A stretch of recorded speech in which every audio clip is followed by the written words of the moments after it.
안녕하세요. 닥터 MBC 목서윤입니다.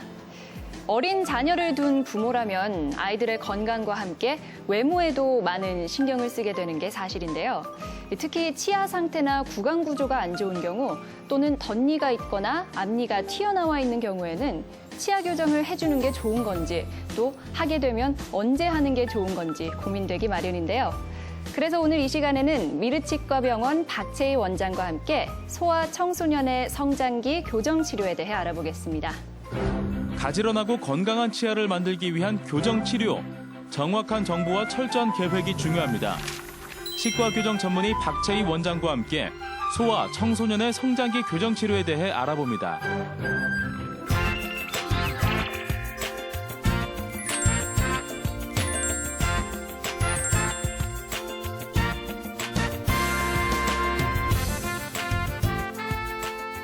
원장님 안녕하세요. 안녕하세요. 네, 오늘의 주제가 소아 청소년의 성장기 교정 치료인데요. 네.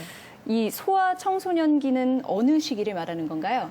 소아 청소년기를 말하기 전에 네. 일단 아기가 태어나면 한 달까지는 신생아라고 해요. 예. 그리고 2살 정도까지는 유치가 이제 한두 개씩 나기 시작하는데 그때가 영아기. 그리고 5살까지는 한 20개의 유치열을 형성해가는 그런 시기인데요. 그 다음에 만 6세부터 13세까지 주로 이제 학교에 다니는 아이들이 소아에 해당돼요. 예. 이때는 혼합치열기하고 맞아 떨어지겠고요. 그 다음 시기가 이제 만 13세부터 18세까지 청소년기라고 하는데 이때는 이제 2차 성징이 두드러지게 나타나고 7개씩 해서 28개의 영구치열 예. 모두 형성하는 그런 시기입니다. 근데 대부분은 영구치가 모두 다 난 후에 교정을 시작하는 걸로 알고 있을 것 네, 같은데요. 네, 네. 그 전에 조기 교정 치료를 하는 경우도 있나요? 그런 질문들을 참 많이 하세요. 네. 그런데 조기 교정이 필요에 따라서는 영구치열이 형성되기 전에 좀 손을 봐줘야 되는 그런 경우에 조기 교정 치료를 하기도 합니다. 어떤 경우에 그럼 치료를 하나요? 이제 예를 들어서 혼합치열기를 거치기 전에 만 6세 때부터 이제 앞니가 하나씩 빠지고 나고 하는데 유치를 가지고 있는 경우에 영구치열이 다 형성되기 전에 준비를 한 단계가 있어요. 그래서 유치보다는 영구치가 좀 더 크잖아요. 그래서 이 좀 더 큰 영구치를 맹출하기 위해서는 네. 유치들이 조금씩 밖으로 좀 밀려나줘서 악궁의 크기도 좀 커져야 되고 공간을 좀 확보할 필요가 있는데 그것이 잘 안 이루어지거나 또 좌우, 상하 이렇게 맞춰서 맹출 순서를 맞춰야 되는데 어느 치아는 잘 나고 어느 치아는 못 나고 또 방향을 잘못 잡아서 매복되기도 하고 네. 이런 문제들이 이제 발생을 하게 되면 맹출 관리를 좀 해줘야 돼요. 그런 경우에 조기 교정 치료가 있고요. 또 한 가지는 이제 악골의 성장 패턴이 상악하고 하, 그러니까 윗턱이랑 아래턱이 조화가 안 맞을 때는 굉장히 성인이 됐을 때 성장이 다 끝나버렸을 때 이제 수술까지도 해야 되는 경우들이 있어요. 네. 그러기 전에 미리 좀 손을 써서 골격의 구조화를 좀 정상화시키는 성장 조절 치료 이런 것들이 조기 교정이라고 생각합니다. 그러면은 영구치가 잘 나올 수 있게 자리를 확보해야 된다 하셨는데 전니가 너무 일찍 빠진 경우에도 그러면 교정 치료를 하나요? 네, 그렇습니다. 이런 경우는 어떤 경우냐면 이제 일찍 다치거나 아니면은 충치가 너무 심해가지고 유치가 일찍 빠져버렸을 때 무심히 흔들려서 뺐는데요? 라고 하는데 한 1, 2년 있다 보면은 자리가 싹 오므라들어가지고 후속치가 못 나오는 경우가 있어요. 또 모든 유치가 다 그런 것은 아니고 앞니 4개까지는 좀 일찍 빠지더라도 기다리면 나오는 경우가 대부분이고요. 송곳니부터 그 뒤로 가는 어금니에 해당하는 경우는 본인 시기보다 좀 일찍 빠지게 됐다라고 하면 반드시 그 공간을 유지해주는 공간 유지 장치를 끼워줘야 되고요. 조금 늦어서 한 6개월 만에 공간이 확 줄어버렸다. 이것이 발견됐다고 하더라도 공간을 다시 열어주게 되면 그 후속 치아가 나올 수 있거든요. 그래서 그 시기에는 항상 공간 관리 혼합치열기 때에 유치가 가지고 있는 역할을 대신해주는 공간 유지 장치를 해줘야 됩니다. 아, 그렇군요. 네. 그런데 이가 빠진 건 아니지만 네. 보면 이렇게 이가 삐뚤삐뚤하게 나는 아이들도 있잖아요. 네, 네, 네. 이런 경우에도 조기 교정 치료를 하나요? 꼭 삐뚤다고 해서 예. 교정 치료를 모두 다 하는 것은 아니고요. 이제 우리 흔히 아는 미운 오리 새끼 예. 그 애니메이션이 있잖아요. 예, 예. 그것처럼 아름다운 백조가 되기 전에는 그 시기를 거쳐요. 우리 아이들도 앞니가 조그만 앞니가 2개 빠지고 대문짝만한 큰 이가 나면서 2개가 이렇게 붙어서 나지 않고 좀 벌어져 있기도 하고 아래 앞니 같은 경우는 밖으로 나지 않고 안으로 2개는 안으로 뭐 이렇게 나면서 혀로 밀어내고 이런 과정들을 보면 이가 굉장히 삐뚤은 것 같은데 우리 아이 교정해야 돼요 이렇게 예. 물어보시는 부모님들이 많으세요. 근데 단순히 그런 거 가지고는 교정 치료를 하지는 않고요. 그 시기는 그 아름다운 시기로 가기 전 단계에 미운 오리 시기라고 생각하시면 되고 모두 다 교정을 하는 건 아니고 맹출에 있어서 무슨 문제가 있거나 또 아까 말씀드렸듯이 성장 조절이 필요한 경우에 그럴 때 교정 치료를 합니다. 네. 미운 오리 새끼 시기는 누구나 거쳐가는 네, 과정인가 네, 보네요. 네. 네. 그럼 부모들이 우리 아이가 부정교합인지 아닌지 자가 진단할 수 있는 방법이 있나요? 이제 정확하게는 좀 어렵겠지만 예. 이제 한 가지 가장 간단한 관찰을 할 수 있는 팁이 있어요. 그게 이제 아이를 계속 보면서 좌우가 같은가. 네. 그리고 상하에 이제 좌우 상하 4개가 이제 한 세트라고 생각을 하시면 돼요. 네. 근데 이제 예를 들어서 앞니 하나는 났는데 맞은편 이가 안 나온다. 예.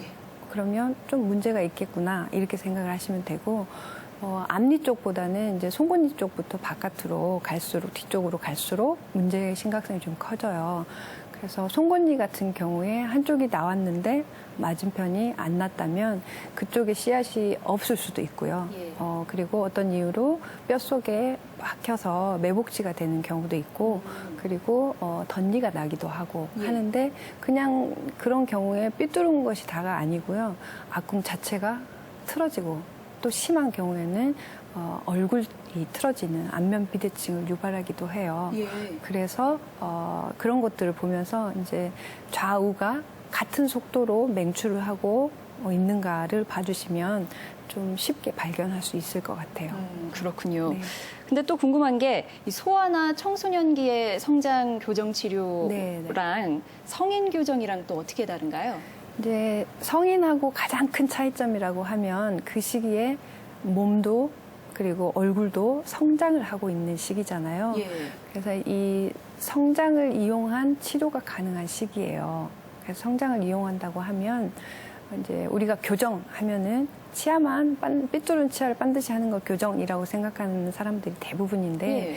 그것은 아니고요. 치아를 움직여서 올바르게 정상 교합을 달성하는 게 치아 교정이면 얼굴에 있어서 뼈의 부조화, 그러니까 위턱, 아래턱, 뭐 이 측방으로도 뼈의 부조화가 있는 경우에 뼈를 바르게 해주는 건 뼈 교정이라고 할 수가 있어요. 그래서 치아 교정, 뼈 교정 두 가지 다를 교정이라고 하는데 이 시기에는 뼈 교정이 가능한 시기예요. 그러니까 성인에 있어서는 뼈가 이미 다 자라버렸잖아요. 예. 그래서 치아 교정밖에 할 수가 없어요. 그래서 만약에 뼈를 움직여야 된다라고 하면은 성인에 있어서는 수술이 동반되어야 하지만 예.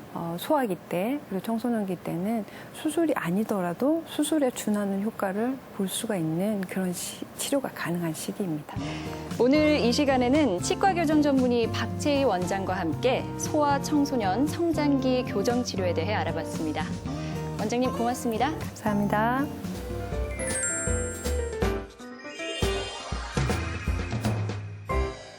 (3에서 12세의) 어린이가 특별한 이유 없이 다리를 절뚝거리며 통증을 호소한다면 가장 쉽게 성장통을 의심할 수 있습니다. 하지만 정확한 진단을 하지 않고 방치한다면 오히려 성장에 문제가 될 수 있어 각별한 주의가 필요한데요. 그래서 오늘 이 시간에는 전주 열린병원 배영렬 과장과 함께 아이들의 하지 질환에 대해 알아보겠습니다. 성장기 아이의 갑작스러운 관절 통증, 무심코 넘기면 큰 코 다칠 수 있습니다. 정형외과 전문의 배영렬 과장과 함께 어린이들의 하지 질환에 대해 자세히 알아봅니다.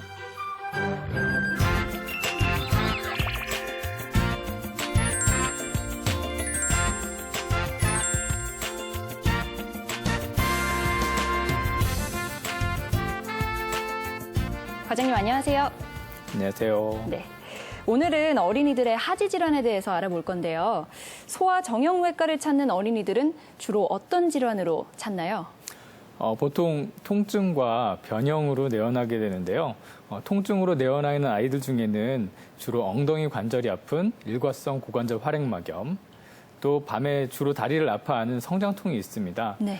변형으로 내원하는 아이들 중에는 다리가 휘었거나 평발이 있다고 내원하는 아이들이 있고 걸음걸이가 이상하다고 오는 아이들이 많이 있습니다. 뭐 첫 번째로 말씀하신 그 엉덩이 관절이 아픈 일과성 고관절 활액막염 이름이 참 어려운데요. 이건 어떤 건가요? 예, 일반적으로 이렇게 얘기하면은 네. 굉장히 알아듣기 힘들어 하시더라고요. 예, 그래서 예. 저는 외래에서 그냥 고관절에 감기 걸렸다고 생각하시면 됩니다. 이렇게 말씀을 드리거든요. 네. 왜 그러냐면 이름에서 나타나듯이 일과성이라는 얘기는 저절로 치유가 된다는 얘기입니다. 네. 그리고 이제 고관절, 즉 엉덩이 관절에 속에 있는 활액막이라는 부위에 염증이 생겨서 우리가 일과성 고관절 활액막염이라고 부르는 거고요. 증상은 엉덩이 관절에 통증이 있거나 또는 엉덩이 관절이 아픈데도 불구하고 무릎이 아파하는 애들도 있습니다. 네. 무릎 관절이 아프고 다리를 절거나 엉덩이 관절을 잘 못 움직이는 그런 증상을 호소하는 그런 질환입니다. 또 이 질병은 10세 이하 아동의 엉덩이 관절의 통증과 다리를 저는 증상이 가장 흔한 원인으로 알려져 있습니다. 보통 발병할 때 평균 연령은 5살에서 6살이고요. 네. 남아에서 여아보다 2~3배 더 많이 발생하는 것으로 알려져 있습니다. 그렇군요. 이거랑 비슷한 증상을 유발하는 비슷한 질병도 있나요? 예, 그런 질병들 중에서 예. 가장 위험하고 예. 결과가 안 좋은 질병에는 엉덩이 관절의 세균 감염과 또한 엉덩이 관절을 구성하는 대퇴골 머리 부분에 피가 안 통해서 발생하는 레그 칼베 퍼데스 병이라는 병이 있습니다. 예. 엉덩이 관절의 세균 감염일 경우에는 굉장히 심한 통증과 고열이 발생하게 되고요. 또 레그 칼베 퍼데스 병에서는 이와 반대로 아프지 않고 지속적으로 다리를 저는 증상이 나타나게 됩니다. 따라서 이유 없이 고관절 통증이 지속되거나 계속 다리를 저는 경우에는 꼭 소아정형외과 전문의의 진료가 필요합니다. 예, 그럴 것 같네요. 일과성 고관절 활액막염에 대해서 알아봤고요. 두 번째로는 성장통에 대해서 알아볼 건데 성장통이란 말은 우리가 뭐 자주 사용하지만 이게 정확히 어떤 뜻인가요? 성장통은 한마디로 특별한 이유 없이 하지가 아파하는 그런 통증을 갖다가 우리가 성장통이라고 얘기를 하는데요. 예. 보통 3살에서 12살 사이에 흔히 발생하고요. 여자아이들에게 잘 발생합니다. 전체 소아 환자에서 3분의 1 정도에서 성장통을 경험한다고 하니까 굉장히 흔한 거죠. 주로 양측성으로 발생을 하고 간헐적인 통증을 호소하는 게 가장 큰 특징입니다. 또한 수일에서 수개월간 증상이 없다가 다시 재발하는 경우도 많이 있고요. 예. 주로 종아리나 허벅지 또는 무릎이나 엉덩이 관절에 심한 통증을 호소하게 되는데요. 주로 잘 발생하는 날은 심하게 활동을 한 날 밤에 많이 아파하거나 또 심한 경우에는 아파서 밤에 잠을 깨기도 합니다. 또 치료를 할 때에는 성장통이기 때문에 솔직히 특별하게 치료가 필요한 건 아닙니다. 경과를 보면 되는데요. 네. 그래서 보존적 요법으로 하는 것으로는 초저녁에 따뜻한 물로 전신 목욕을 시행하거나 국소 찜질이나 마사지 치료를 하는 경우도 있습니다. 앞서 변형으로 인해 소아 정형외과를 찾는 아이들도 있다고 하셨는데 이런 경우는 어떤 변형을 말씀하시는 건가요? 여러 가지 종류가 있는데요. 일단 가장 흔한 변형을 말씀드리겠습니다. 예, 예. 무릎 관절에서 다리가 휘어서 내원하는 아이들이 좀 있는데요.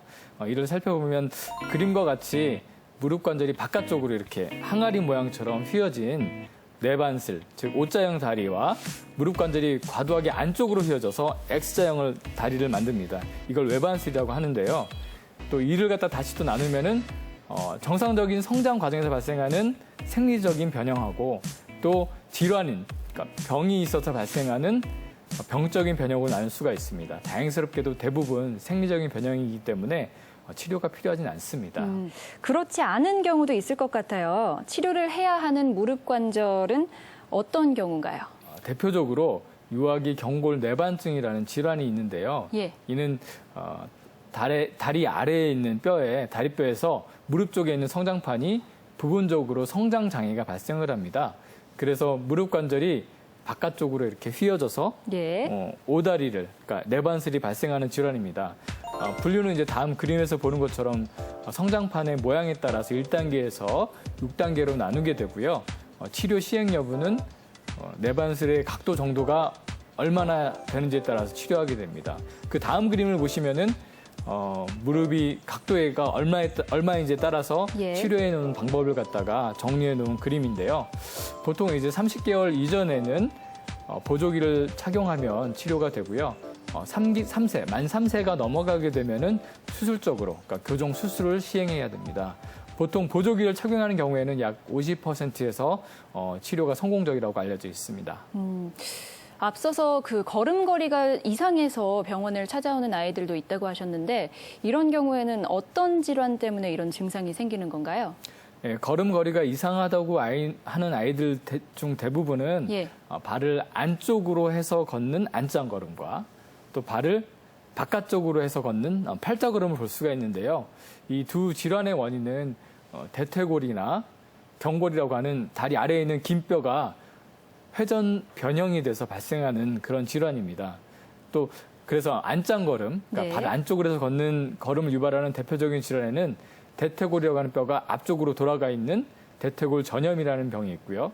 팔자걸음을 유발하는 대표적인 질환에는 경골이 바깥쪽으로 돌아가는 경골 외염전이라는 질환이 있습니다. 이 중에서 대퇴골 전염이라는 것은 3세에서 5세경에 우리가 흔히 발견되고 있고요. 예. 여자아이한테 흔하게 발생을 합니다. 또 환아는 특징적으로 다음 그림에서처럼 W 포지션이라고 하는 자세로 앉게 되거든요. 그러니까 W 자세, 앉을 때 이렇게 W 모양의 형성을 하고요. 예. 그리고 안짱걸음은 생후 4세에서 6세 때 제일 심하다가 나이가 먹으면은 저절로 좋아지거든요. 예. 그 이유는 이제 성장하면 할수록 대퇴골 자체가 바깥쪽으로 돌아가게 됩니다. 그러면서 앞쪽으로 그 변형된 게 저절로 좋아지기 때문에 저절로 좋아지는 걸로 되어 있습니다. 그 반면에 예. 팔자걸음의 원인은 경골 외염전은 성장하면서 경골은 오히려 바깥쪽으로 돌아가게 되어 있거든요. 그렇기 때문에 저절로 호전되는 대퇴골 전염에 비해서 저절로 회복되는 경우가 적다고 알려져 있습니다. 이렇게 그냥 놔둬도 좋아지지 않는 경우에는 그럼 치료를 어떻게 하나요?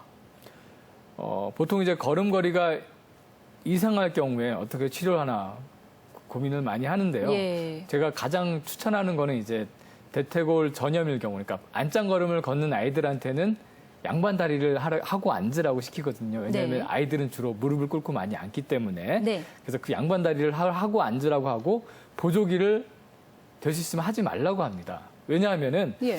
그 상당수 연구에서 그 소화기 걸음걸이 이상은 저절로 좋아진다고 알려져 있거든요. 그리고 저절로 좋아지기 때문에 우리가 보조기를 해서 좋아진 건지 저절로 좋아지기 때문에 좋아진 건지 우리가 확인할 수가 없고 그렇겠죠. 대부분의 연구에선 보조기를 하나 안 하나 똑같다고 그렇게 알려져 있습니다.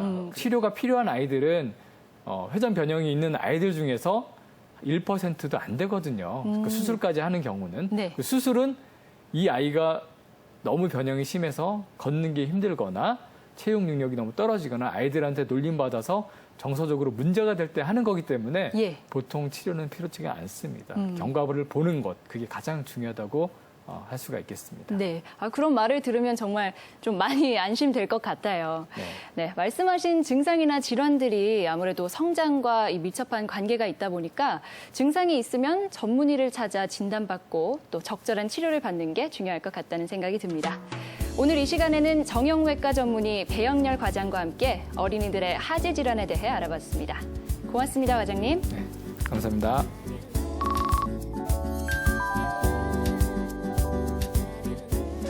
미국 국립보건원의 연구 결과에 따르면 사람은 좋은 기억과 나쁜 기억이 저장될 때 활성화되는 뇌의 회로가 다르다고 합니다. 그리고 일단 한번 좋은 기억의 회로가 활성화되면 그 효과가 일정 시간 동안 유지된다고 하는데요. 그래서 아침에 기분 좋은 일이 있으면 하루 종일 그 기분이 이어지는 것 같은 것도 그런 이유 때문이겠죠? 여러분도 이왕이면 기분 좋은 아침으로 시작해서 더 오랫동안 행복한 하루 보내시기 바랍니다.